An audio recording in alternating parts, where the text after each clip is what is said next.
सो बेटा ਅਸੀਂ कर रहे हैं रिवीजन 9th क्लास ਦਾ ਚੈਪਟਰ ਹੈ ट्रायंगल्स। ਉਸ ਚੈਪਟਰ ਦੀ ਅਸੀਂ ਰਿਵੀਜ਼ਨ ਕਰ ਰਹੇ ਹਾਂ ਔਰ ਅੱਜ ਅਸੀਂ ਕਰਾਂਗੇ एक्सरसाइज 7.3 ਦੇ ਕੁਐਸਚਨਸ। तो सब तो पहली चीज स्टेटमेंट ਆਪਾਂ ਪੜ੍ਹਦੇ ਹਾਂ ਔਰ ਉਸ ਸਟੇਟਮੈਂਟ ਨੂੰ ਜਿਹੜੀ ਫਿਗਰ ਦਿੱਤੀ ਹੋਈ ਹੈ ਉਸ ਦੇ ਨਾਲ ਅਸੀਂ ਪਹਿਲਾਂ ਮੈਚ ਕਰਦੇ ਹਾਂ। ਕੀ ਦਿੱਤਾ ਹੋਇਆ ਸਾਨੂੰ ਧਿਆਨ ਨਾਲ ਦੇਖਣਾ ਹੈ। ट्रायंगल ABC ਅਤੇ ट्रायंगल DBC ਇੱਕ ਹੀ ਆਧਾਰ BC ਉੱਤੇ ਦੋ ਸਮ ਦੋ ਭੁਜੀ ਤ੍ਰਿਭੁਜ ਹਨ। ਦੇਖੋ ਇੱਕ ਦਿੱਤਾ ਹੋਇਆ ट्रायंगल ABC, पहली लाइन ट्रायंगल ABC, पहला वर्ड जो है ट्रायंगल ABC ਸਾਨੂੰ ਨਜ਼ਰ ਆ ਰਿਹਾ ਅਤੇ ट्रायंगल DBC, ट्रायंगल DBC ਇੱਕ ਹੀ ਆਧਾਰ ਦੋਨਾਂ ਦਾ ਇੱਕੋ ਹੀ ਹੈ। ਕੀ ਹੈ? BC। BC ਦੇ ਉੱਪਰ ਹੀ ट्रायंगल ABC बनी हुई है, ये बेस है, और BC के ऊपर ही ट्रायंगल DBC बनी हुई है। आप इस तरह देख सकते हैं ना इसको, आ BC है, ये है ABC एंड एम ABC है, ये है DBC। तो आधार की है सेम आधार ऊपर दो ट्रायंगल्स बनी हुई है और उस तो अगे की कह रहे हैं दो सम दो ਭੁਜੀ ਤ੍ਰਿਭੁਜ ਹਨ। ਸਮ ਦੋ ਭੁਜੀ ਤ੍ਰਿਭੁਜ ਦਾ ਮਤਲਬ ਹੁੰਦਾ ਹੈ ਜਿਨ੍ਹਾਂ ਦੀਆਂ ਦੋ ਭੁਜਾਵਾਂ ਬਰਾਬਰ ਹੁੰਦੀਆਂ ਹਨ। ਇਹਦਾ ਮਤਲਬ ਟ੍ਰਾਇੰਗਲ ABC ਦੀਆਂ ਤੇ DBC ਦੀਆਂ ਆਪਸ ਦੇ ਵਿੱਚ ਦੋ ਦੋ ਭੁਜਾਵਾਂ ਕੀ ਨੇ? ਬਰਾਬਰ ਨੇ। ਮਤਲਬ ABC ਦੀਆਂ ਦੋ ਭੁਜਾਵਾਂ ਆਪਸ ਵਿੱਚ ਬਰਾਬਰ ਨੇ, DBC ਦੀਆਂ ਦੋ ਭੁਜਾਵਾਂ ਆਪਸ ਦੇ ਵਿੱਚ ਬਰਾਬਰ ਨੇ ਅਤੇ ਸਿਖਰ A ਅਤੇ D ਭੁਜਾ BC ਦੇ ਇੱਕੋ ਪਾਸੇ ਹਨ। ਚਿੱਤਰ ਦੇਖੋ, ਸਿਖਰ ਕਿਹੜੇ A ਅਤੇ D, ਭੁਜਾ BC ਕਿਹੜੀ ਭੁਜਾ? ਆ BC ਭੁਜਾ। ਸਿਖਰ ਕਿਹੜੇ A ਅਤੇ D, ਦੇਖੋ ਇੱਕੋ ਹੀ ਸਾਈਡ ਤੇ ਹੈ ਨਾ, A ਵੀ ਇਸ ਸਾਈਡ ਤੇ ਹੈ ਔਰ D ਵੀ ਇਸ ਸਾਈਡ ਤੇ ਹੈ। ਉਸਨੇ ਹੀ ਕਿਹਾ ਸਿਖਰ A ਅਤੇ D ਭੁਜਾ BC ਦੇ ਇੱਕੋ ਪਾਸੇ ਹਨ। ਸੋ ਸਾਨੂੰ ਹੁਣ ਤੱਕ ਇਹ ਫਿਗਰ ਸਮਝ ਆ ਗਈ। ਇਸ ਦੇ ਵਿੱਚ ਅਸੀਂ ਕੀ ਦੇਖਿਆ? ਦੋ ਸਮ ਦੋ ਭੁਜੀ ਤ੍ਰਿਭੁਜ ਹਨ। ਤਾਂ ਅਸੀਂ ਕਹਿ ਸਕਦੇ ਹਾਂ ਕਿ ਜਿਹੜੀ ਵੱਡੀ ਟ੍ਰਾਇੰਗਲ ਹੈ ABC, ਇਸ ਦੇ ਵਿੱਚ AB ਜੋ ਹੈ ਉਹ ਬਰਾਬਰ ਹੈ AC ਦੇ, ਔਰ ਛੋਟੀ ਟ੍ਰਾਇੰਗਲ ਹੈ ਜੋ BDC, ਇਸ ਦੇ ਵਿੱਚ BD ਬਰਾਬਰ ਹੈ CD ਦੇ, ਕਿਉਂਕਿ ਇਹ ਸਮ ਦੋ ਭੁਜੀ ਤ੍ਰਿਭੁਜ ਹਨ। ਹੁਣ ਤੱਕ ਸਾਨੂੰ ਇਹ ਚੀਜ਼ ਅੰਡਰਸਟੈਂਡ ਹੋ ਗਈ ਹੈ। ਜੇ ਭੁਜਾ AD ਨੂੰ ਇਸ ਤਰ੍ਹਾਂ ਵਧਾਇਆ ਜਾਵੇ, ਆ ਜਿਹੜੀ ਭੁਜਾ AD ਹੈ ਇਸ ਨੂੰ ਜੇਕਰ ਇਸ ਤਰ੍ਹਾਂ ਵਧਾਇਆ ਜਾਵੇ, AD ਨੂੰ ਵਧਾਇਆ ਜਾਵੇ ਮਤਲਬ ਨੀਚੇ ਨੂੰ ਅਸੀਂ ਹੋਰ ਵਧਾਤਾ ਕਿ ਭੁਜਾ BC ਨੂੰ P ਤੇ ਕੱਟੇ, ਇਹ AD ਭੁਜਾ ਇਸ BC ਨੂੰ ਜਾ ਕੇ P ਪੁਆਇੰਟ ਤੇ ਕੱਟਦੀ ਹੈ। ਦੇਖੋ ਫਿਗਰ 'ਚ ਆਪਾਂ ਨੂੰ ਸਾਫ਼ ਨਜ਼ਰ ਆ ਰਿਹਾ ਹੈ ਕਿ AD ਭੁਜਾ BC ਨੂੰ P ਪੁਆਇੰਟ ਤੇ ਜਾ ਕੇ ਮਿਲਦੀ ਹੈ ਜਾਂ ਕੱਟਦੀ ਹੈ। ਤਾਂ ਸਿੱਧ ਕਰੋ। ਹੁਣ ਅਸੀਂ ਚਾਰ ਚੀਜ਼ਾਂ ਸਿੱਧ ਕਰਨੀਆਂ। ਪਹਿਲੀ ਚੀਜ਼ ਸਿੱਧ ਕਰਨੀ ਹੈ ਟ੍ਰਾਇੰਗਲ ABD ਤੇ ਟ੍ਰਾਇੰਗਲ ACD, AB ਤੇ D ਆਹ ਵਾਲੀ ਸਾਈਡ ਵਾਲੀ ਟ੍ਰਾਇੰਗਲ, ਤੇ ਟ੍ਰਾਇੰਗਲ AC ਤੇ D ਆਹ ਵਾਲੀ ਟ੍ਰਾਇੰਗਲ, ਇਹ ਦੋਨੋਂ ਟ੍ਰਾਇੰਗਲਸ ਆਪਸ ਦੇ ਵਿੱਚ ਕੀ ਨੇ? ਕੋਂਗਰੂਐਂਟ ਹੈ ਜਾਂ ਪੰਜਾਬੀ ਚ ਕਹੀਏ ਤਾਂ ਸਰਬੰਗ ਸਮ ਹੈ। ਐਂਡ ਹੋਰ ਅਸੀਂ ਸੈਕੰਡ ਪੁਆਇੰਟ ਕੀ ਪ੍ਰੂਵ ਕਰਨਾ ਹੈ? ट्रायंगल ABP ਸਰਬੰਗ ਸਮ ਹੈ ट्रायंगल ACP ਦੇ। ਪਹਿਲਾਂ ਤਾਂ ABD ਸੀ, ਹੁਣ ABP ਆਹ ਵਾਲੀ ਟ੍ਰਾਇੰਗਲ ਇਸ ਟ੍ਰਾਇੰਗਲ ਦੇ ਸਰਬੰਗ ਸਮ ਹੈ। ਸੈਕੰਡ ਪੁਆਇੰਟ ਇਹ ਪ੍ਰੂਵ ਕਰਨਾ ਹੈ। ਤੀਸਰਾ ਪੁਆਇੰਟ ਕੀ ਪ੍ਰੂਵ ਕਰਨਾ ਹੈ? AP ਜਿਹੜੀ ਆਹ ਰੇਖਾ ਹੈ AP, ਐਂਗਲ A ਨੂੰ, ਆਹ ਵਾਲਾ ਐਂਗਲ ਜਿਹੜਾ A ਐਂਗਲ ਮਤਲਬ ਆਹ ਪੂਰਾ ਐਂਗਲ, ਇਸ ਨੂੰ ਅਤੇ ਐਂਗਲ D ਨੂੰ, ਐਂਗਲ D ਕਿਹੜਾ? A ਵਾਲਾ ਪੂਰਾ एंगल D, ਇਹ ਦੋਨੋਂ ਐਂਗਲਸ ਨੂੰ ਕੀ ਕਰਦੀ ਹੈ? ਸਮਦੁਭਾਜਿਤ ਕਰਦੀ ਹੈ। ਔਰ ਚੌਥਾ ਅਸੀਂ ਕੀ ਪ੍ਰੂਵ ਕਰਨਾ ਹੈ? AP ਭੁਜਾ BC ਦਾ ਲੰਬ ਸਮਦੁਭਾਜਕ ਹੈ, ਕਿ ਜੋ AP ਹੈ ਉਹ BC ਦਾ ਲੰਬ ਸਮਦੁਭਾਜਕ ਹੈ। ਲੰਬ ਸਮਦੁਭਾਜਕ ਦਾ ਮਤਲਬ ਹੁੰਦਾ ਹੈ ਕਿ ਇੱਕ ਤਾਂ ਸਮਦੁਭਾਜਕ ਦਾ ਮਤਲਬ ਹੋ ਗਿਆ ਦੋ ਬਰਾਬਰ ਹਿੱਸਿਆਂ 'ਚ ਵੰਡਣਾ, ਔਰ ਲੰਬ ਦਾ ਮਤਲਬ ਹੋ ਗਿਆ ਕਿ ਇਹ ਜੋ ਹੈ ਇਸ ਰੇਖਾ ਤੇ ਇਸ ਭੁਜਾ ਦੇ ਉੱਤੇ ਜਿਹੜੀ AP ਲਾਈਨ ਹੈ BC ਦੇ ਉੱਪਰ 90 ਡਿਗਰੀ ਦਾ ਇੱਧਰ ਐਂਗਲ ਬਣਾਉਂਦੀ ਹੈ ਔਰ ਇਹ 90 ਡਿਗਰੀ ਦਾ ਇੱਧਰ ਐਂਗਲ ਬਣਾਉਂਦੀ ਹੈ। ਇਹ ਇੱਕ ਪਰਪੈਂਡੀਕੂਲਰ ਹੈ। ਇਹ ਚਾਰ ਚੀਜ਼ਾਂ ਅਸੀਂ ਸਿੱਧ ਕਰਨੀਆਂ। ਸੋ ਆਪਾਂ ਸਟਾਰਟ ਕਰਦੇ ਆ ਪਹਿਲੇ ਪੁਆਇੰਟ ਤੋਂ। ਸੋਲੂਸ਼ਨ ਪਹਿਲਾਂ ਅਸੀਂ ਸਿੱਧ ਕਰਨਾ ਹੈ ਟ੍ਰਾਇੰਗਲ ABD ਤੇ ਟ੍ਰਾਇੰਗਲ ACD ਨੂੰ ਸਰਬੰਸਮ ਸਿੱਧ ਕਰਨਾ ਹੈ। ਤਾਂ ਆਪਾਂ ਲਿਖਦੇ ਹਾਂ ਟ੍ਰਾਇੰਗਲ ABD ਅਤੇ ਟ੍ਰਾਇੰਗਲ ACD ਵਿੱਚ। ਹੁਣ ਅਸੀਂ ਦੇਖਦੇ ਹਾਂ ਸਾਨੂੰ ਕਿਹੜੀ ਚੀਜ਼ ਇਹਨਾਂ ਦੇ ਵਿੱਚ ਦਿੱਤੀ ਹੋਈ ਗਿਵਨ ਹੈ ਜੋ ਬਿਲਕੁਲ ਆਪਸ ਦੇ ਵਿੱਚ ਬਰਾਬਰ ਹੈ। ABD ਦੇ ਵਿੱਚ ਦੇਖੋ ABD ਦੇ ਵਿੱਚ ਇੱਕ ਰੇਖਾ ਆਉਂਦੀ ਹੈ AB ਔਰ ACD ਦੇ ਵਿੱਚ ਇੱਕ ਰੇਖਾ ਆਉਂਦੀ ਹੈ AC ਔਰ ਆਪਾਂ ਨੂੰ ਕੀ ਦਿੱਤਾ ਹੋਇਆ ਹੈ AB ਬਰਾਬਰ ਹੈ AC। ਇਹ ਆਪਾਂ ਨੂੰ ਪਹਿਲਾਂ ਦਿੱਤਾ ਹੋਇਆ ਹੈ ਤਾਂ ਆਪਾਂ ਲਿਖ ਸਕਦੇ ਹਾਂ AB ਬਰਾਬਰ ਹੈ AC। ਇਹ ਆਪਾਂ ਲਿਖਾਂਗੇ ਦਿੱਤਾ ਹੈ ਆਪਾਂ ਨੂੰ ਗਿਵਨ ਹੈ AB ਬਰਾਬਰ ਹੈ AC। ਹੋਰ ਦੇਖੋ ABD ਦੇ ਵਿੱਚ ਇੱਕ ਭੁਜਾ ਆਉਂਦੀ ਹੈ BD ਔਰ ACD ਦੇ ਵਿੱਚ ਦੇਖੋ AC ਤੇ D ਇਸ ਇੱਕ ਭੁਜਾ ਆਉਂਦੀ ਹੈ CD। ਆਹ ਵਾਲੀ ਭੁਜਾ ਇਸ ਦੇ ਬਰਾਬਰ ਹੈ ਤਾਂ ਆਪਾਂ ਲਿਖ ਸਕਦੇ ਹਾਂ BD ਬਰਾਬਰ ਹੈ CD ਕਿਉਂਕਿ ਇਹ ਸਾਨੂੰ ਦਿੱਤਾ ਹੋਇਆ ਪਹਿਲੇ ਦਿੱਤਾ ਹੈ। ਆਪਾਂ ਨਿਸ਼ਾਨ ਲਗਾ ਚੁੱਕੇ ਹਾਂ। ਆਹ ਭੁਜਾ ਇਸ ਦੇ ਬਰਾਬਰ ਆਪਾਂ ਨਿਸ਼ਾਨ ਲਗਾਇਆ ਸੀ, ਆਹ ਭੁਜਾ ਇਸ ਦੇ ਬਰਾਬਰ ਅਸੀਂ ਨਿਸ਼ਾਨ ਲਗਾਇਆ ਸੀ ਔਰ ਇਹਨਾਂ ਦੋਨਾਂ ਟ੍ਰਾਇੰਗਲਸ ਦੇ ਵਿੱਚ ਦੇਖੋ ABD ਦੇ ਵਿੱਚ ਵੀ ਇੱਕ ਆਉਂਦਾ ਹੈ ਔਰ ACD ਦੇ ਵਿੱਚ ਵੀ AD ਇੱਕ ਪਾਰਟ ਹੈ ਤਾਂ ਮੈਂ ਲਿਖ ਸਕਦਾ AD ਬਰਾਬਰ ਹੈ AD। ਇਹ ਕੀ ਹੈ ਸਾਂਝੀ ਭੁਜਾ ਸਾਂਝੀ ਭੁਜਾ।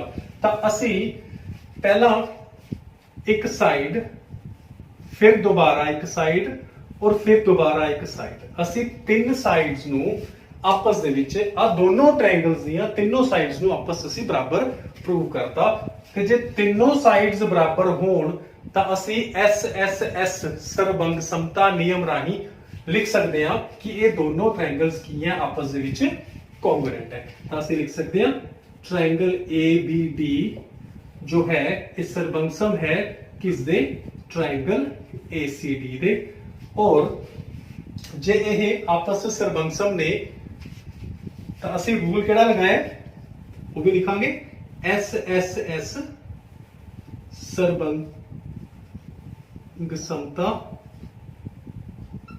नियम राही।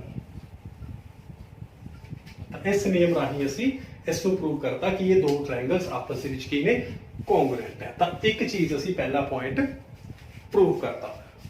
ਹੁਣ ਜਦੋਂ ਅਸੀਂ ਦੋ ਟ੍ਰਾਇੰਗਲਸ ਕੌਂਗਰੂਐਂਟ ਪ੍ਰੂਵ ਕੀਤੀਆਂ ਨੇ ਤਾਂ ਉਸ ਤੋਂ ਬਾਅਦ ਇਸ ਤੋਂ ਅਸੀਂ ਕੁਝ CPCT ਦਾ ਰਿਜ਼ਲਟ ਵੀ ਲੈਣੇ ਆ ਕਿ ਜਿਹੜੇ ਕੋਰਸਪੋਂਡਿੰਗ ਪਾਰਟਸ ਹੈ ਕੌਂਗਰੂਐਂਟ ਟ੍ਰਾਇੰਗਲਸ ਦੇ ਉਹ ਆਪਸ ਕੀ ਹੁੰਦੇ ਨੇ ਬਰਾਬਰ ਹੋ ਜਾਂਦੇ ਨੇ। ਤਾਂ ਜੇਕਰ ABD ਤੇ ACD ਆਪਸ ਦੇ ਵਿੱਚ ਕੌਂਗਰੂਐਂਟ ਹੈ ਤਾਂ ਇਸ ਦਾ ਮੈਂ ਇਹ ਵਾਲਾ ਐਂਗਲ और इस ट्रायंगल का मैं ए वाला एंगल इनू मैं एंगल 1 मान लेना ते इसनू मैं एंगल 2 मान लेना। ये आपस में बराबर हो जाएंगे क्योंकि एक ही में कोरेस्पोंडिंग पार्ट्स है किदे कॉन्ग्रुएंट ट्रायंगल्स है। तो मैं लिख सकता कि angle 1 is equal to angle 2 या मैं सिंपल ये भी लिख सकता कि एंगल BAD बराबर है एंगल CAD। आइदर 1 नू 2 दे बराबर लिख लो या आप लिख सकते हैं एंगल BAD बराबर है angle CAD by CPCT। BAD ते CAD। अच्छा BAD तो इस ट्रायंगल का पार्ट सी, CAD इस ट्रायंगल का पार्ट सी। हुण BAD नू BAD दी बजाय BAP लिखा जा सकता है और एवं ही CAD नू CAP भी लिखा जा सकता है। तो आप लिख सकते हैं कि एंगल BAP क्योंकि D नू मैं कुछ नहीं किया, D नू अगे तक इस रेखा नू अगे तक ले गया, P तक ले गया। तो एंगल BAP बराबर है एंगल CAP। इसनू मैं बनाना इक्वेशन नंबर 1। ये सानू किते ना किते काम आएगी। नेक्स्ट सेकंड थिंग हुण की प्रूव करना है ट्रायंगल ABP सर्वंगसम है ट्रायंगल ACP दे। सेकंड पार्ट हुण असीं सिद्ध करना है ट्रायंगल ABP अते ट्रायंगल ACP। देखो ABP अते ACP ये दो ट्रायंगल्स ਇਹਨਾਂ ਨੂੰ ਅਸੀਂ ਆਪਸ ਕੀ ਕਰਾਂਗੇ ਸਰਬੰਗ ਪ੍ਰੂਵ ਕਰਨਾ ਹੈ। ਔਰ ਜਦੋਂ ਅਸੀਂ ਕੰਗਰੂਐਂਟ ਪ੍ਰੂਵ ਕਰਨਾ ਹੈ ਤਾਂ ਸਾਨੂੰ ਤਿੰਨ ਚੀਜ਼ਾਂ ਆਪਸ ਦੇ ਵਿੱਚ ਕੀ ਕਰਨੀਆਂ ਪੈਂਦੀਆਂ ਨੇ, ਬਰਾਬਰ ਪ੍ਰੂਵ ਕਰਨੀਆਂ ਪੈਂਦੀਆਂ ਨੇ। ਤਾਂ ਹੁਣ ਅਸੀਂ ਦੇਖਦੇ ਹਾਂ ਕਿ ਦੇਖੋ ABP ਦੇ ਵਿੱਚ ਇੱਕ ਲਾਈਨ ਹੈ AB ਔਰ ACP ਦੇ ਵਿੱਚ ਇੱਕ ਲਾਈਨ ਹੈ AC। ਤਾਂ ਆਪਾਂ ਲਿਖ ਸਕਦੇ ਹਾਂ AB बराबर है AB बराबर रेखा जो है वो बराबर है AC दे AB बराबर है AC दे। ये क्यों लिख सकते हैं, क्योंकि सानू दिता है, ये सानू गिवन है AB is equal to AC। और इसी तरह जेड़ा एंगल ਅਸੀਂ प्रूव करके आए हैं कि BAP, देखो BAP इस ट्रायंगल का पार्ट है, ABP का इस ट्रायंगल का केड़ा एंगल है BA ते P, और इस ट्रायंगल का केड़ा एंगल है CA ते P। ये दो एंगल्स आपस में बराबर है, क्यों, क्योंकि ਅਸੀਂ पहला CPCT राही ਇਹਨੂੰ सिद्ध कर चुके हैं। तो आप लिख सकते हैं BAP एंगल बराबर है एंगल CAP दे। क्यों, आप लिख सकते हैं इक्वेशन या समीकरण 1 राही ਅਸੀਂ इसको लिख सकते हैं। और थर्ड थिंग, इस मैं इतने एक लाइन लगा लेना, इसमें थोड़ा जा हल्का जिहा रब कर देना, सर्वभंग समता, दिस इज द वर्ड।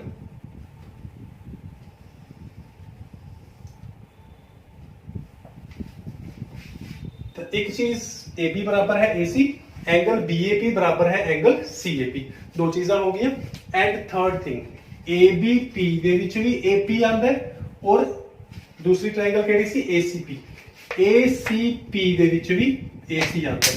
तो ਅਸੀਂ कह सकते हैं दोनों ਜਿਹੜੀਆਂ ट्रायंगल्स ने ਇਹਨਾਂ ਦੇ ਵਿੱਚ ਇੱਕ ਸਾਂਝੀ ਭੁਜਾ ਹੈ, ਉਹ ਕੀ ਹੈ AP। ਤਾਂ ਅਸੀਂ ਲਿਖ ਸਕਦੇ ਹਾਂ AP ਬਰਾਬਰ ਹੈ AP। ਇਹ ਕੀ ਹੈ, ਸਾਂਝੀ ਭੁਜਾ, ਦੋਨਾਂ ਦੇ ਵਿੱਚ ਸਾਂਝੀ ਭੁਜਾ ਹੈ। ਔਰ ਹੁਣ ਤੁਸੀਂ ਦੇਖੋ ਅਸੀਂ ਪਹਿਲਾਂ ਇੱਕ ਸਾਈਡ, फिर असी एक एंगल और देन फिर असी एक ए वाली जो है साइड नु आपस दे विच बराबर प्रूव करता। तो जदों ये तीन चीज़ां आपस दे विच बराबर हो गईयां, इट मीनस ये दोनों जिहड़ियां ट्रायंगल्स ने आपस की हो गईयां, कोंग्रुएंट हो गईयां। तो आप लिख सकते हैं देयरफॉर ट्रायंगल ABP अते ACP आपस की ने कोंग्रुएंट है। और रूल केड़ा लगाया है, साइड एंगल साइड। ਅਸੀਂ ਲਿਖਾਂਗੇ SAS नियम राही। ਇਹ ਸਾਡੇ ਕੋਲ ਆ ਗਿਆ। ਸੈਕਿੰਡ ਚੀਜ਼ ਅਸੀਂ ਇੱਥੇ ਪ੍ਰੂਵ ਕਰਦੇ ਕਿ एंगल जो ABP है और ACP है, ये दो ट्रायंगल्स आपस ਦੇ ਵਿੱਚ ਕੀ ਨੇ, कोंग्रुएंट सिद्ध हो गया। ਤਾਂ ਜੇਕਰ ਆਹ ਵਾਲੀ ट्रायंगल और ਆਹ ਵਾਲੀ ट्रायंगल आपस ਵਿੱਚ कोंग्रुएंट ਹੋ ਗਈ ਤਾਂ ਅਸੀਂ CPCT ਰਾਹੀਂ ਕੁਝ ਕਰ ਸਕਦੇ ਹਾਂ। ਤਾਂ ਅਸੀਂ ਲਿਖ ਸਕਦੇ ਹਾਂ ਕਿ ਇਸ ट्रायंगल ਦਾ ਇੱਕ ਪਾਰਟ ਹੈ BP और इस ट्रायंगल ਦਾ ਇੱਕ ਪਾਰਟ ਹੈ CP। ਤਾਂ ਮੈਂ ਲਿਖ ਸਕਦਾ BP ਬਰਾਬਰ ਹੈ CP। ਇਹ ਹੈ CPCT ਰਾਹੀਂ। ਇਹਨੂੰ ਮੈਂ ਦੇ ਦੇਣਾ ਇਕੁਏਸ਼ਨ ਨੰਬਰ 2। आई थिंक इत्थे तक ਤੁਹਾਨੂੰ ਇਹ क्वेश्चन समझ आ गया होएगा। ਅਸੀਂ ट्रायंगल ABD ਨੂੰ ट्रायंगल ACD ਦੇ ਬਰਾਬਰ ਪ੍ਰੂਵ कोंग्रुएंट ਪ੍ਰੂਵ ਕਰ ਚੁੱਕੇ ਹਾਂ। ਇਸ ट्रायंगल ABP ਨੂੰ ਤੇ ACP ਨੂੰ ਆਪਸ ਵਿੱਚ कोंग्रुएंट ਪ੍ਰੂਵ ਕਰ ਚੁੱਕੇ ਹਾਂ। ਔਰ ਇਹਨਾਂ ਤੋਂ ਅਸੀਂ ਦੋ ਰਿਜ਼ਲਟਸ ਲੈ ਚੁੱਕੇ ਹਾਂ ਜਿਨ੍ਹਾਂ ਨੂੰ ਅਸੀਂ ਫਰਦਰ ਕੰਮ ਲਵਾਂਗੇ। ਤਾਂ ਮੈਂ ਹੁਣ ਕੀ ਕਰ ਰਿਹਾ, ਸਾਰਾ ਕੁਝ ਰਬ ਕਰ ਰਿਹਾ, ਸਿਰਫ ਆਹ ਦੋ ਰਿਜ਼ਲਟਸ ਜਿਹੜੀ ਇਕੁਏਸ਼ਨ ਨੰਬਰ 1 ਹੈ और इक्वेशन नंबर ਜਿਹੜੀ ਅਸੀਂ 2 ਬਣਾਈ ਹੈ, ਇਹਨਾਂ ਨੂੰ ਮੈਂ ਇੱਕ ਸਾਈਡ ਤੇ ਲਿਖ ਲੈਣਾ ਸੋ ਦੈਟ ਜਿੱਥੇ ਆਪਾਂ ਨੂੰ ਲੋਡ ਹੋਵੇ ਅਸੀਂ ਪ੍ਰੂਵ ਕੀਤਾ ਹੋਇਆ ਉਹ ਇੱਥੋਂ ਦੇਖ ਕੇ ਅਸੀਂ ਲਿਖ ਸਕਦੇ ਹਾਂ। ਤਾਂ ਮੈਂ ਬਾਕੀ ਸਾਰਾ ਕੁਝ ਖਰਾਬ ਕਰ ਦੇਣਾ।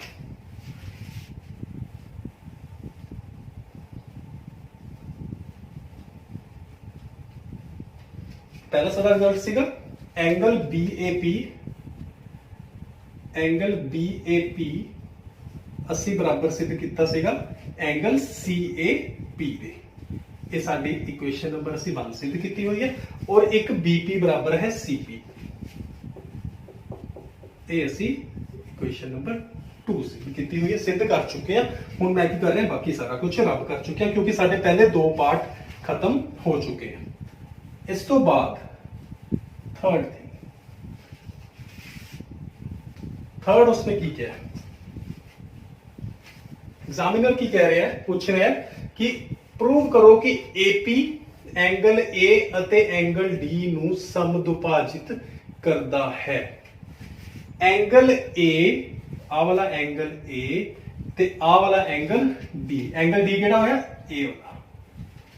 सिद्ध की करना है कि एपी जो रेखा है एंगल ए ਨੂੰ ਅਤੇ एंगल डी ਨੂੰ ਬਰਾਬਰ ਹਿੱਸਿਆਂ ਦੇ ਵਿੱਚ ਵੰਡਦੀ ਹੈ। ਤਾਂ ਇੱਕ ਚੀਜ਼ ਤਾਂ ਪਹਿਲੇ ਹੀ ਅਸੀਂ ਸਿੱਧ ਕਰ ਚੁੱਕੇ, ਇਹ ਐਂਗਲ ਨੂੰ ਦੇਖੋ ਏਪੀ ਰੇਖਾ ਦੋ ਬਰਾਬਰ ਹਿੱਸਿਆਂ 'ਚ ਵੰਡ ਰਹੀ ਹੈ, ਇੱਕ ਹਿੱਸਾ ਇਹ ਵਾਲਾ ਰਹਿ ਗਿਆ ਦਿਸ ਵਨ ਔਰ ਇੱਕ ਹਿੱਸਾ ਇਹ ਵਾਲਾ ਰਹਿ ਗਿਆ।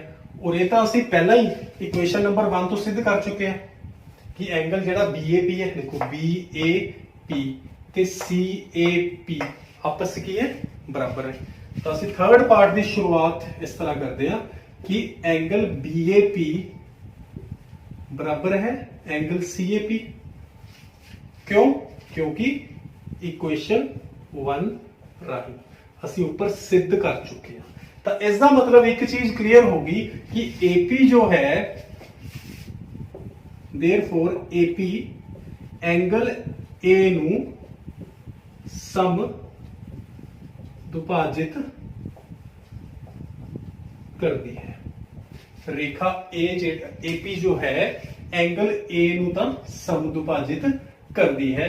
और इस तो बाद ਹੁਣ ਅਸੀਂ ਕੀ ਸਿੱਧ ਕਰਨਾ ਹੈ, एंगल डी ਨੂੰ ਵੀ ਸਮਦੁਭਾਜਿਤ ਕਰਦੀ ਹੈ। ਉਹਨੇ ਕਿਹਾ ਹੈ ਨਾ ਕਿ एंगल ए ਨੂੰ ਅਤੇ एंगल डी ਨੂੰ ਸਮਦੁਭਾਜਿਤ ਕਰਦੀ ਹੈ। ਤਾਂ एंगल डी ਤੇ ਆਨੇ ਆ ਅਸੀਂ, एंगल डी ਨੂੰ ਹੁਣ ਕਿਵੇਂ ਸੋਲਵ ਕਰਾਂਗੇ ਅਸੀਂ, एंगल डी ਨੂੰ ਸਮਦੁਭਾਜਿਤ ਕਰਨ ਲਈ ਸਾਨੂੰ ਕਰਨਾ ਕੀ ਪਏਗਾ, ਪ੍ਰੂਵ ਕਰਨਾ ਪਏਗਾ कि आ वाली जी ट्रायंगल है ट्रायंगल नंबर 1 ਤੇ आ ट्रायंगल नंबर 2 ਜੇ ਇਹ ਆਪਸ ਦੇ ਵਿੱਚ ਅਸੀਂ ਕੋਂਗਰੂਐਂਟ ਸਿੱਧ ਕਰ ਦਈਏ ਤਾਂ ਕੀ ਹੋਏਗਾ ਕਿ ਇਸ ਦੇ ਜਿਹੜੇ ਬਾਈ ਸੀਪੀਸੀਟੀ ਅਸੀਂ ਆ ਵਾਲਾ ਐਂਗਲ ਇਸ ਦੇ ਬਰਾਬਰ ਲਿਖ ਸਕਦੇ ਹਾਂ।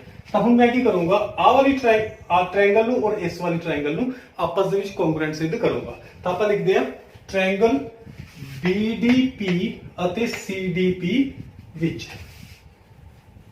ਟ੍ਰਾਇੰਗਲ BDP ਅਤੇ ट्रायंगल CDP ਵਿੱਚ। ਇਹ ਦੋਨੋਂ ਟ੍ਰਾਇੰਗਲਸ ਅਸੀਂ ਜੇਕਰ ਧਿਆਨ ਨਾਲ ਦੇਖੀਏ BDP ਦੇ ਵਿੱਚ BD ਹੈ ਔਰ CDP ਦੇ ਵਿੱਚ CD ਹੈ। ਤਾਂ ਇਹਦਾ ਮਤਲਬ BD ਜੋ ਹੈ ਉਹ ਆਪਾਂ ਨੂੰ ਦਿੱਤੀ, ਇਹਦਾ ਬਰਾਬਰ ਪਹਿਲੇ ਆਪਾਂ ਦਿੱਤੀਆਂ ਹੋਈਆਂ ਨੇ, BD ਜੋ ਹੈ CD ਦੇ ਬਰਾਬਰ ਹੈ, ਰੀਜ਼ਨ ਦਿੱਤਾ ਹੈ, ਗਿਵਨ ਹੈ। ਉਸ ਤੋਂ ਬਾਅਦ BDP ਦੇ ਵਿੱਚ ਜੇ ਆਪਾਂ ਦੇਖੀਏ DP ਇੱਕ ਰੇਖਾ ਆਉਂਦੀ ਹੈ, BDP ਦੇ ਵਿੱਚ DP ਹੈ ਔਰ CDP ਦੇ ਵਿੱਚ ਵੀ DP ਹੈ। ਤਾਂ ਮੈਂ ਲਿਖ ਸਕਦਾ DP ਬਰਾਬਰ ਹੈ DP, ਇਹ ਕੀ ਹੈ ਸਾਂਝੀ ਭੁਜਾ, ਦੋਨੋਂ ਟ੍ਰਾਇੰਗਲਸ ਦੀ ਕੀ ਹੈ ਇਹ ਸਾਂਝੀ ਭੁਜਾ। ਔਰ ਤੀਸਰੀ ਚੀਜ਼, ਇਹ ਦੋਨੋਂ ਟ੍ਰਾਇੰਗਲਸ ਕੋਲ ਇੱਕ ਚੀਜ਼ ਹੋਰ ਬਚ ਗਈ, ਉਹ ਕੀ ਹੈ B, ਇਹਦੇ ਕੋਲ ਇੱਕ ਰੇਖਾ ਹੈ BP ਔਰ ਉਹਦੇ ਕੋਲ ਰੇਖਾ ਹੈ CP। ਤਾਂ ਆਪਾਂ ਲਿਖ ਸਕਦੇ ਹਾਂ BP ਬਰਾਬਰ ਹੈ CP। ਹੁਣ ਇਹ ਅਸੀਂ ਕਿਸ ਤਰ੍ਹਾਂ ਲਿਖਿਆ, ਅਸੀਂ ਪਹਿਲਾਂ ਸਿੱਧ ਕਰਕੇ ਆ ਚੁੱਕੇ ਹਾਂ BP ਬਰਾਬਰ ਹੈ CP। ਅਸੀਂ ਲਿਖਾਂਗੇ ਇਕੁਏਸ਼ਨ 2 ਜਾਂ ਸਮੀਕਰਨ 2 ਰਾਹੀਂ। ਤਾਂ ਆ ਰੇਖਾ ਇਸ ਦੇ ਬਰਾਬਰ, ਆ ਸਾਂਝੀ, ਆ ਰੇਖਾ ਇਸ ਦੇ ਬਰਾਬਰ। ਜਦੋਂ ਇਹ ਤਿੰਨੋਂ ਆਪਸ ਦੇ ਵਿੱਚ ਬਰਾਬਰ ਹੋ ਗਈਆਂ ਤਾਂ ਆ ਇੱਕ ਸਾਈਡ ਹੈ, ਆ ਵੀ ਇੱਕ ਸਾਈਡ ਹੈ ਔਰ ਆ ਵੀ ਇੱਕ ਸਾਈਡ ਹੈ। ਤਾਂ ਅਸੀਂ ਲਿਖ ਸਕਦੇ ਹਾਂ ਕਿ ट्रायंगल BDP जो है वो ਸਰਬੰਸਮ ਹੋ ਗਈ ਹੈ ਕਿਸ ਦੇ, CDP ਦੇ, CDP ਦੇ। BDP ਤੇ CDP ਆਪਸ ਵਿੱਚ ਕੀ ਹੋ ਗਿਆ, ਸਰਬੰਸਮ ਹੋ ਗਿਆ। ਤੇ ਜੇਕਰ ਇਹ ਦੋਨੋਂ ਆਪਸ ਦੇ ਵਿੱਚ ਸਰਬੰਸਮ ਹੋ ਗਿਆ ਤਾਂ ਇਸ ਟ੍ਰਾਇੰਗਲ ਦਾ ਇਹ ਵਾਲਾ ਐਂਗਲ ਤੇ ਇਸ ਟ੍ਰਾਇੰਗਲ ਦਾ ਇਹ ਵਾਲਾ ਐਂਗਲ ਆਪਸ ਵਿੱਚ ਕੀ ਹੋ ਜਾਣਗੇ, ਬਰਾਬਰ ਹੋ ਜਾਣਗੇ। ਤਾਂ ਆਪਾਂ ਲਿਖ ਸਕਦੇ ਹਾਂ ਕਿ एंगल BDP बराबर है एंगल CDP। एंगल BDP बराबर है एंगल CDP। रीजन की है आप लिखांगे CP CT राही। और इथे ਅਸੀਂ लिखना नहीं भुलना आ दोनों ट्रायंगल्स ਅਸੀਂ कॉन्ग्रुएंट सिद्ध कीते ਸੀ एस एस एस नियम राही ਤਾਂ ਇਸ ਨੂੰ ਤੁਸੀਂ ਪ੍ਰੋਪਰ ਲਿਖਣਾ ਮੈਂ ਤੇ ਸਿਰਫ एस एस एस ਪਾ ਦੇਣਾ ਤੁਸੀਂ ਕੀ ਲਿਖਣਾ एस एस एस ਸਰਵੰਕਸਮ एस एस एस ਸਰਵੰਕਸਮਤਾ ਨਿਯਮ ਰਾही ਤਾਂ ਇਹ ਦੋਨੋਂ ਜਦੋਂ ਆਪਸ ਵਿੱਚ ਸਰਵੰਕਸਮ ਹੋ ਗਿਆ ਤਾਂ ਅਸੀਂ ਸਿੱਧ ਕਰਤਾ ਕਿ ਐਂਗਲ BDP ਤੇ CDP ਆਪਸ ਦੇ ਵਿੱਚ ਕੀ ਹੈ ਬਰਾਬਰ ਹੈ ਤਾਂ ਇਹਦਾ ਮਤਲਬ ਜੇ ਆਹ ਵਾਲਾ ਐਂਗਲ ਇਸ ਦੇ ਬਰਾਬਰ ਹੈ ਤਾਂ ਇਟ ਮੀਨਸ ਜਿਹੜੀ AP ਰੇਖਾ ਹੈ ਇਸ ਨੇ एंगल D ਨੂੰ ਬਰਾਬਰ ਹਿੱਸਿਆਂ 'ਚ ਵੰਡਤਾ ਤਾਂ ਆਪਾਂ ਲਿਖ ਸਕਦੇ ਹਾਂ therefore AP एंगल ਇਹ ਤਾਂ ਅਸੀਂ ਪਹਿਲਾਂ ਹੀ ਪ੍ਰੂਵ ਕਰ ਚੁੱਕੇ ਹਾਂ एंगल D ਨੂੰ ਸਮਦੁਭਾਜਿਤ ਕਰਦੀ ਹੈ AP ਰੇਖਾ एंगल D ਨੂੰ ਸਮਦੁਭਾਜਿਤ करदी है आई थिंक क्लियर हो गया होगा बड़ा इजी क्वेश्चन है बड़ा सिंपल है थोड़ा ध्यान नाल फोकस देके करने वाला क्वेश्चन है अदरवाइज इसमें कुछ मुश्किल नहीं है तो हुण चौथा पार्ट थर्ड थिंग अपनी क्लियर हो गई है चौथी चीज AP भुजा BC दा लंब समदुभाजक है फोर्थ पार्ट इस ध्यान दिया से कि जेड़ी AP रेखा है वो BC रेखा नू एक तो समदुभाजक है मतलब बराबर हिस्सों च वंडदी है मतलब BP बराबर है BC एक लंब समदुभाजक है लंब समदुभाजक का मतलब की होता है कि यह जो है आ वाला एंगल भी है 90 डिग्री और आ वाला एंगल भी है 90 डिग्री कि दोनों एंगल जिहड़े हैं ये 90 डिग्री दे तो असीं की करांगे हुण देखो आ दो ट्रायंगल्स नूं असीं आपस दे विच सरबंसम सिद्ध कीता सी ਤਾਂ ਅਸੀਂ ਲਿਖ ਸਕਦੇ ਹਾਂ ਕਿ ਜਦੋਂ ਆ ਦੋ ਟ੍ਰਾਇੰਗਲਸ ਆਪਸ ਵਿੱਚ ਸਰਬੰਕਸਮ ਨੇ ਉਸ ਤੋਂ ਬਾਅਦ CPCT ਰਾਹੀਂ ਅਸੀਂ ਆਹ ਵਾਲੇ ਐਂਗਲ ਨੂੰ ਇਹਦੇ ਬਰਾਬਰ ਪ੍ਰੂਫ ਕਰਤਾ ਸੀ ਅਸੀਂ ਇਹ ਵੀ ਤਾਂ ਲਿਖ ਸਕਦੇ ਹਾਂ ਨਾ ਕਿ ਐਂਗਲ BPD ਅਤੇ CPD ਇਹ ਵੀ ਆਪਸ ਵਿੱਚ ਬਰਾਬਰ ਹੈ ਆਹ ਵਾਲਾ ਐਂਗਲ ਇਸ ਟ੍ਰਾਇੰਗਲ ਦਾ ਪਾਰਟ ਸੀ ਔਰ ਇਹ ਵਾਲਾ ਐਂਗਲ ਇਸ ਟ੍ਰਾਇੰਗਲ ਦਾ ਪਾਰਟ ਸੀ ਕਿਉਂ ਇਹਦਾ ਰੀਜ਼ਨ ਕੀ ਸੀ CPCT राही क्योंकि क्यों लिया सी CPCT क्योंकि आ ट्रायंगल BDP इस सरबंसम सी CDP BDP ਤੇ CDP ਆਪਸ ਵਿੱਚ ਕੀ ਸੀਗੀਆਂ ਸਰਬੰਸਮ ਸੀ ਭਾਵੇਂ ਇਹ ਆਪਾਂ ਨੂੰ ਲਿਖਣ ਦੀ ਲੋੜ ਨਹੀਂ ਆਪਾਂ ਸਿੰਪਲੀ ਲਿਖ ਸਕਦੇ ਹਾਂ ਕਿ ਇਹ ਦੋਨੋਂ ਐਂਗਲ ਆਪਸ ਵਿੱਚ ਕੀ ਨੇ ਬਰਾਬਰ ਹੈ ਹੁਣ ਤੁਸੀਂ ਇੱਕ ਚੀਜ਼ ਦੇਖੋ ਕਿ ਜੇਕਰ ਐਂਗਲ BPD ਅਤੇ CPD ਬਰਾਬਰ ਨੇ BPD ਅਤੇ CPD ਬਰਾਬਰ ਹੈ ਬਟ ਜੇ ਦੇਖਿਆ ਜਾਵੇ ਇਹ ਹੈ ਤਾਂ ਇੱਕ ਰੇਖੀ ਜੋੜਾ ਨਾ ਆਹ ਵਾਲਾ ਐਂਗਲ ਪਲੱਸ ਆਹ ਵਾਲਾ ਐਂਗਲ ਇੱਕ ਰੇਖਾ ਦੇ ਉੱਪਰ ਹੈ ਨਾ ਆਹ ਵਾਲਾ ਐਂਗਲ ਪਲੱਸ ਆਹ ਵਾਲਾ ਐਂਗਲ ਇੱਕ ਸਿੱਧੀ ਰੇਖਾ ਹੈ ਆਹ ਕਾਟਵੀਂ ਰੇਖਾ ਤਾਂ ਇਹ ਕੀ ਬਣ ਗਿਆ ਇੱਕ ਰੇਖੀ ਜੋੜਾ ਬਣ ਗਿਆ ਤਾਂ ਮੈਂ ਲਿਖ ਸਕਦਾ ਕਿ angle BPD plus angle CPD ਇਹ ਦੋਨਾਂ ਦਾ ਆਪਸ ਜੋੜ ਕਿੰਨਾ ਹੋਏਗਾ ਰੇਖੀ ਜੋੜਾ 180 डिग्री ਹੁੰਦਾ ਹੈ रेखी जोड़ा असी रीजन देता रेखी जोड़ा angle BPD plus angle CPD बराबर है 180 डिग्री हुण जदों BPD ते CPD बराबर है तां मैं की करदा CPD दी थां ते BPD लिख देना कोई फर्क नहीं ये भी उन्ना ही है ये भी उन्ना ही है तां मैं इहदी थां ते ये भी लिख दूंगा तां भी कोई फर्क नहीं होएगा तां BPD प्लस BPD मैं CPD दी थां ते मैं BPD लिखता बराबर है 180 डिग्री तो जब दोनों BPD प्लस BPD दोनों ऐड होए तो बन गए 2 BPD दो एंगल BPD बराबर है 180 डिग्री तो आप लिख सकते हैं एंगल BPD बराबर है कितना 180 बटा 2 कटिंग करके आ जाएगा 90 डिग्री 2 एकम 2 90 डिग्री तो एंगल BPD देखो BPD कितना होया 90 डिग्री का ਹੁਣ ਇੱਕ ਚੀਜ਼ ਦੇਖੋ ਇਕੁਏਸ਼ਨ ਨੰਬਰ 2 ਰਾਹੀਂ ਇਕੁਏਸ਼ਨ ਨੰਬਰ 2 ਅਤੇ ਇਸ ਨੂੰ ਮੈਂ ਲੈ ਲੈਣਾ 1 2 ਇਸ ਨੂੰ ਮੈਂ ਇਕੁਏਸ਼ਨ ਨੰਬਰ 3 ਬਣਾ ਲੈਣਾ ਇਕੁਏਸ਼ਨ ਨੰਬਰ 2 ਅਤੇ ਇਕੁਏਸ਼ਨ ਨੰਬਰ 3 ਰਾਹੀਂ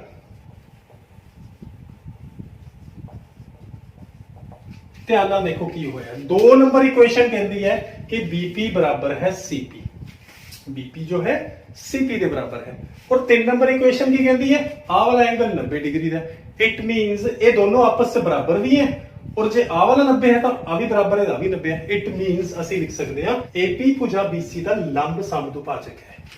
AP BC ਨੂੰ ਦੋ ਬਰਾਬਰ ਹਿੱਸਿਆਂ 'ਚ ਅਤੇ 90-90 ਡਿਗਰੀ ਦੇ ਐਂਗਲ ਬਣਾਉਂਦਾ ਹੈ। ਸੋ ਇੱਕ ਵਾਰ ਮੈਂ ਥੋੜਾ ਜਿਹਾ ਤੁਹਾਨੂੰ ਦੁਬਾਰਾ ਰਿਵਾਈਜ਼ ਕਰਵਾ ਦੇਣਾ।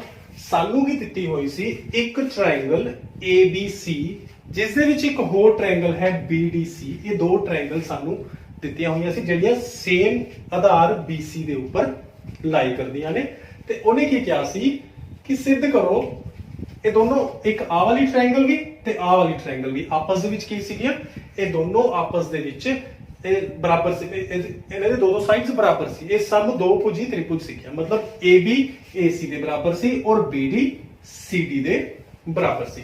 ਤਾਂ ਅਸੀਂ ਕੀ ਸਿੱਧ ਕਰਨਾ ਸੀਗਾ ਕਿ ਟ੍ਰਾਇੰਗਲ ABD ਅਤੇ ACD ਆਪਸ ਦੇ ਵਿੱਚ ਸਰਬੰਸਮ ਨੇ।